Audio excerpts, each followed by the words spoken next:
contrary to popular belief, as people might think or they might assume, I actually struggled to make room in my mind for confidence, for inner confidence. And actually, I had friends. Walt, you were one of those friends that instilled within me that confidence to not only be myself, but to broaden my own horizons, to reach beyond the realm of my reality, to expand the scope within my mind, to become a new person. I was very shy. You know the shy Jerome. You know the shy D-Nice, the one that wasn't always the one to do a freestyle or, cut a rhyme or a rap. You remember when I was the person who wasn't talking at all, who wasn't very talkative. I was very taciturn.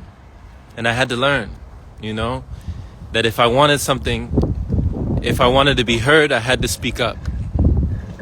I had to use my voice. I had to make the choice. So you were one of the people that encouraged me, that empowered me, that enthused me with the idea, hey, what you say has value. What you say matters. You actually matter. But there was a time in my life, a long stretch, where I didn't have that respect for myself, right? Not even from anyone else, but even from myself. I remember I was at an old house of mine, and I was living with my mom at the time, and my family came over. My cousins, my aunts, they came to the house, and we were in my room, and we were just playing around. But at one point in time, for some reason, I was getting a little rambunctious. We were all laughing. It was all fun and games. But then it got a little crazy. It got a little insane in the room. I started throwing batteries. I don't even know how I got to this point. But I was throwing batteries at the wall, and my cousins were laughing, and they were on top of the bunk bed, and I was just launching them up there, and somebody could have got hurt. Somebody could have got hit, right? My Aunt Renee comes in the room. She hears these bangings on the wall, like thwack, thwack, bah, bah. The batteries hitting the back of the wall, and she's like, Jerome, what are you doing? What are you doing? What are you doing? She couldn't understand what was going on, and so I had the audacity, the temerity, the absolute gall to take my Aunt Renee by the hand and bring her over to a wall, which was a bookshelf in the home. And on the bookshelf, there was a book that I pointed to that said, "So Your Son Has ADHD." So your son has ADHD. And she looked at the book, and she looked at me. She looked at the book, and she looked at me. So your son has ADHD. Now, if anyone doesn't know what ADHD means, it means attention deficit hyperactivity disorder. This is what they say. I was diagnosed at a young age. They said, you have something, young boy, young man, you have something called attention deficit hyperactivity disorder, which means you're not going to focus like these other kids. You're not going to be able to do as well as these other kids. You're not going to be able to spell like these other kids. You're not going to be able to tell like these other kids. You're not going to be able to think like these other kids. And you might always feel like you're sinking, right? That was the Kool-Aid that I was drinking back in the day. And my Aunt Renee, to my dismay, she couldn't understand my own unique way of understanding myself. She couldn't understand all the medications that I was taking, the frustrations I was having, right? The Adderall, the Ritalin, the Strattera, the Concerta, the medication for hyperactivity disorder and depression and all of the stuff that I had to take. She couldn't understand what I had to go through, right? What I had to grow through. But here's one thing she told me. Here's one thing she showed me. She said, boy, don't you ever. It gets me emotional sometimes. She She said, boy, don't you ever allow that to be the story of your life. Don't you ever argue for your limitations. She said, if you argue for your limitations, you get to keep them. Guess what? Ding, ding. You get to keep them. They're yours. Right? Tell him what he's won. A new car. Right? You argued for your limitations.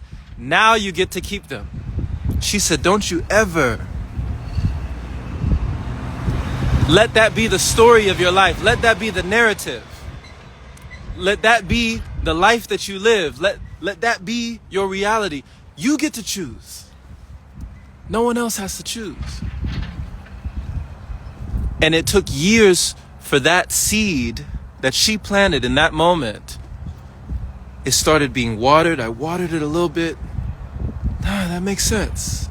I watered it a little bit more. Watered it, and over time it started to sprout. The idea started to come out of my mind, and over time I started to understand and redefine and redesign, and I started to become a new person.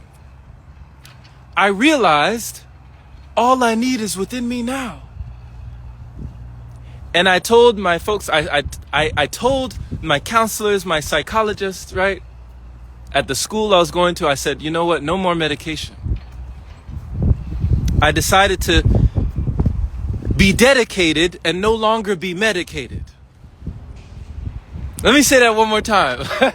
I decided to be dedicated so I would no longer be medicated.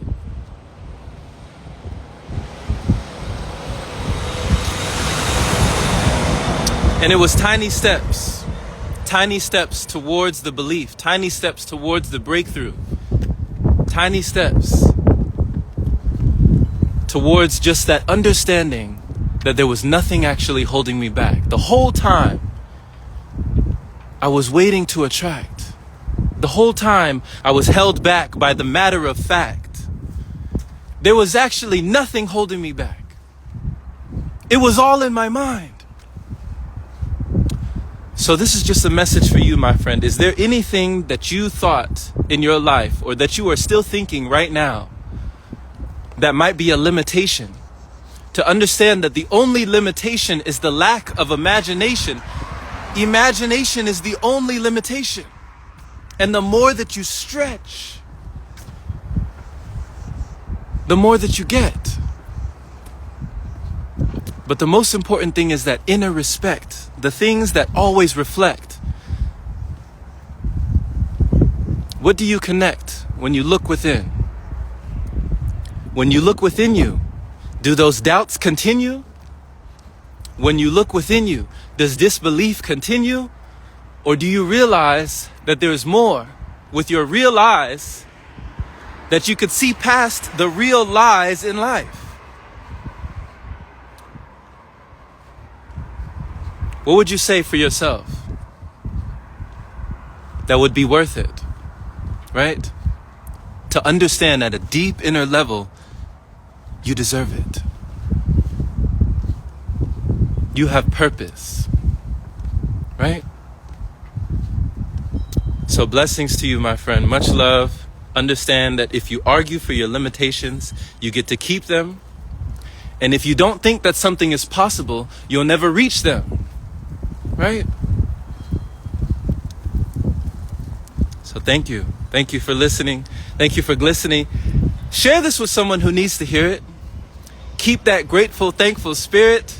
And before we go, comment these 7 words down below. Say, all I need is within me now. Even if you're watching on the replay, just say, all I need is within me now.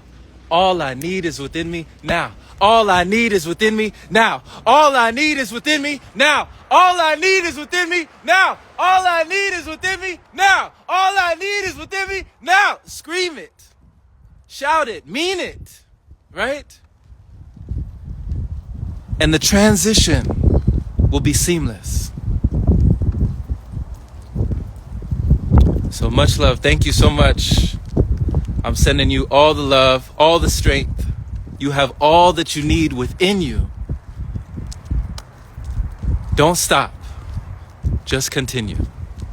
Take care.